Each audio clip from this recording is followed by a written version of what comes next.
In the previous examples, we have grossly exaggerated the bending that beams undergo. Normally, the degree of bending is so small that it is imperceptible. If the stress distribution were superimposed onto a real beam during bending, it might look like this.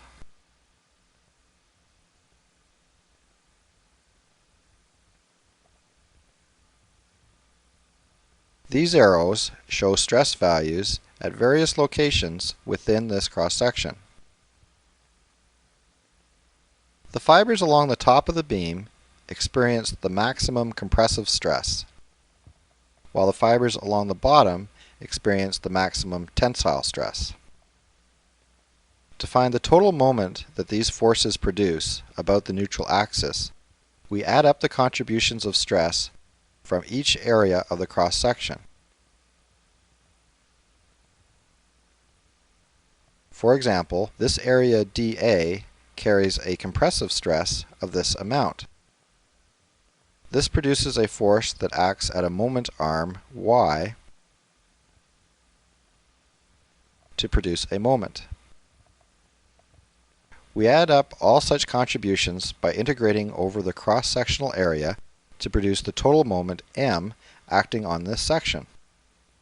A minus sign is added so that a sagging moment can be considered positive. This equation is valid for any distribution of stresses.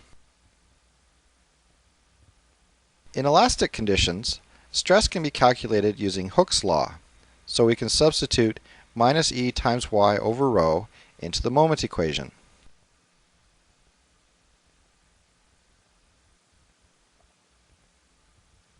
The two negatives cancel out, and we can change y times y to y squared.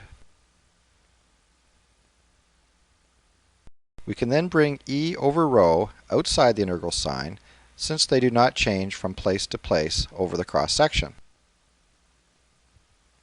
Now the quantity described by the integral is the moment of inertia.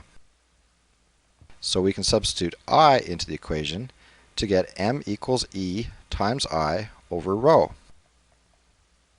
This equation allows us to calculate the moment in a beam if we know the modulus of elasticity of its material, the moment of inertia of its cross-section, and its radius of curvature.